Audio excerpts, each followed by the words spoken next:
Maski na ako, umiinom din ng Neosep pag may sipon ako. Pero, yung iba, baka may iniinom ka pang kakombinasyon. Halimbawa, uminom ka ng Biogesic. O, di ba? Ingat. Biogesic, paracetamol yan, 500 milligrams.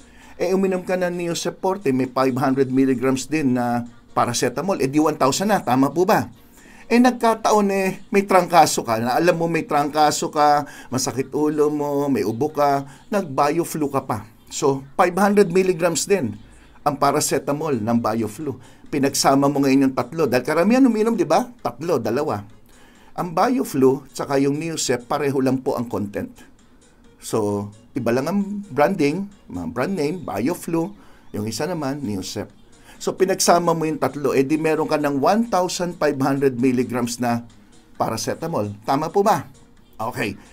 Walang masama. Siguro, pwede mo pagsabayin.